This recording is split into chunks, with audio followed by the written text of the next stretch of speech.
All right, it's been a long time since I've made one of these videos, but I just completed doing some work on a Peavey Classic 20, and there aren't very many videos out there on the Classic 20, so I thought this might be interesting for folks who have them. And now, just really quick, for anyone who's wondering where I've been, what I've been doing over the last few years, I've been pretty busy in terms of building several different amps, improving the Hot Rod Deluxe and DeVille conversions, among other things. And also, in the summer of 2020, this person came along and she takes up a lot of my free time. So I really haven't had much of a chance to make too many videos. So I think before I dig into the repair, it's a good idea just to really quickly discuss the Peavey Classic and Delta series amps that came out. Uh, they showed up on the scene in the early 90s, much like the Hot Rod Deluxe and DeVille. They were designed to be affordable for young musicians who didn't have a lot of money but wanted a tube amp. They're available in 15, 20, 30, and 50 watt versions. Some have reverb and tremolo, some don't. The original ones were made in the USA. And to make all this happen, they feature this three-piece PCB folded design matching a lot of other consumer electronics. They have some kind of nice features like DC heaters and some not super heavy power transformers. They also generally share EL84s as their main power tubes, with a schematic that's somewhere loosely based on the Fender Princeton from the 60s. So overall, when you look at all of these, they're very similar in design. They just raise the B plus or lower the B plus to get the different wattages out. Overall, they're usually a pretty strong guitar amp for people to use, and a lot of people would consider it the working man's amp. In this shot here, you can see from the Sweetwater page the pricing of the current models. So this leads us into a topic or a description of making repairs on these amps where a lot of people find them somewhat hard to work on. I don't know that I agree with that, but I will say that there are a few resources you can find which will make it easier. There are three different YouTube pages. I like Brad's guitar page, and I also like Psionic for talking about the way that they put these back together and keep them as working man's amps for everybody. You know, some of the things that are gone over on Brad's page, he talks about adding screen resistors. He's even made new boards, and he's got some great techniques for removing the glue and things like that. Psionic, again, you know, I don't have to say much. Anybody who's seen his videos knows what's going on. And then finally, Terry at D-Lab.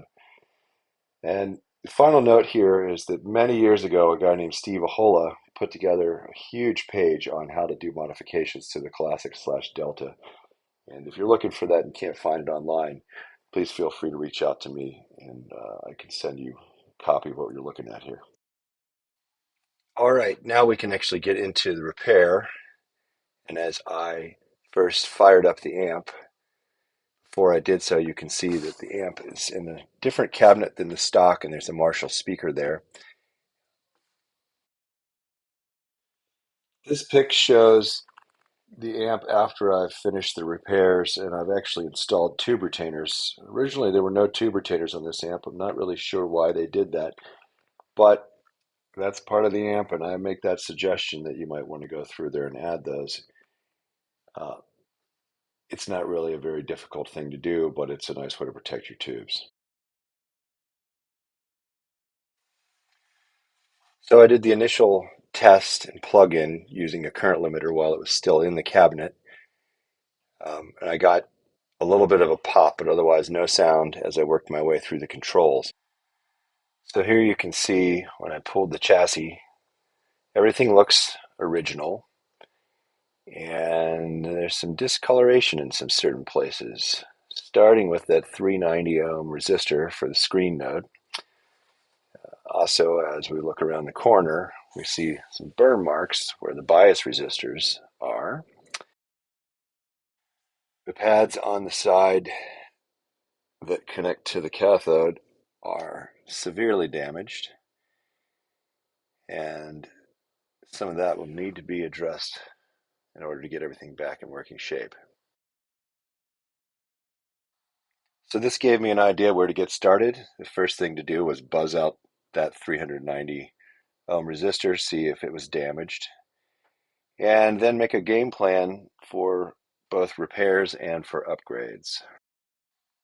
Aside from the obvious repairs of replacing the burned resistors, it also was a good time to address a flaw on this amp, and that is the lack of screen resistors, which in all likelihood probably would have minimized the damage done here.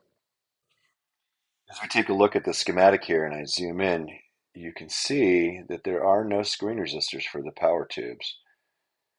Got it circled here, the 390 or listed as 400 ohm screen node resistor is pointed by the arrow. It's in place, but these two ovals show where there probably should be a 1K resistor. So I'm going to make that addition, and that's going to be fairly straightforward. I'm going to be able to pull out the jumper wires and actually put them in using that, as you'll see here in a second.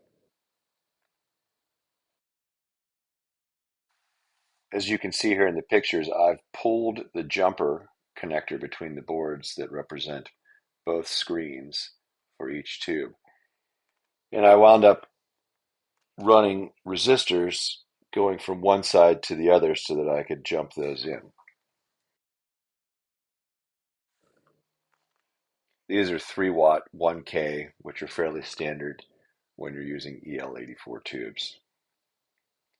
Here's just a closer view of that. Next up are the bias resistors for the power tubes and the associated pads or traces. And you can see here in the pictures how I have replaced those and then had to go through and scratch away a little bit of the trace, drag things across. After fixing those bias resistors, I then went and replaced the 390 ohm resistor with one that is a little bit higher wattage. You can see here in black.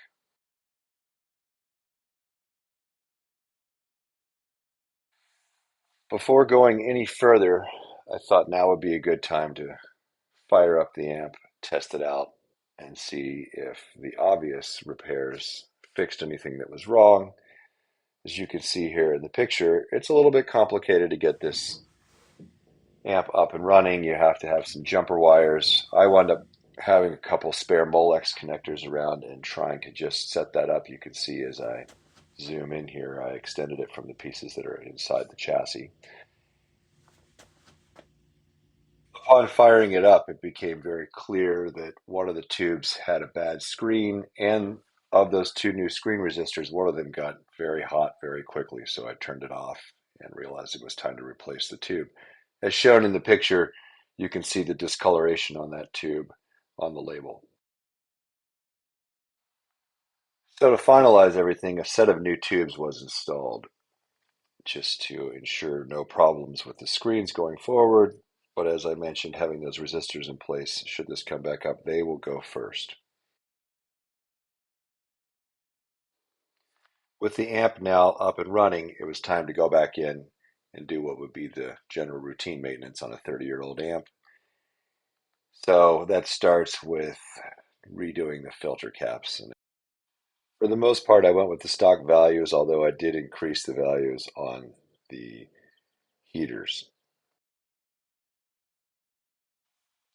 These are generally held on with some glue and can be a little bit of a challenge to remove, but I've followed the protocol and procedure that Brad used in one of his videos, and with a surface mount heating station, I was able to soften the glue up and pull everything out. And these are a few pics of what the board looked like as I began to remove the different capacitors and clean off the glue. After I had it nice and clean, then it's time to reverse the procedure. I wound up using a little bit of E6000 to hold down the new capacitors. And finally, you can see that all of the capacitors were replaced with suitable upgrades, leaving these fallen soldiers just to show would have been replaced. And then as a final procedure, I decided it would be a good idea to remove that large power cord and install an IEC jack. And as you can see here in the various pictures, punched the holes in the chassis, added it in. It was a pretty easy install. I basically enlarged the hole where originally the power cord came through. Installing the IEC is a bit of a preference of mine, in particular on an amp like this that doesn't have a lot of vintage value. It really makes things very convenient in terms of how to manage your chords.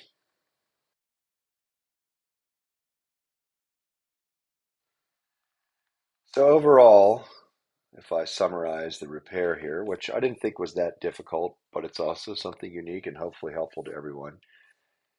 I replaced the power rail screen node resistor. I replaced the bias resistors and dealt with the burned trace pads. Added 1K screen resistors so that going forward those components would not be burned up and I would be able to protect the circuit. I replaced the filter caps, something that any 30-year-old amp should have done. Installed an IEC power cord connector. And finally installed a new set of EL84 tubes with some tube retainers. Anyway, hopefully this was entertaining for everyone and informative.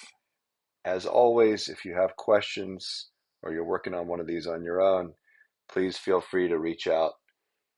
You can connect with me in the usual method via my username at Gmail. Thanks, and hopefully I'll have some more videos out soon.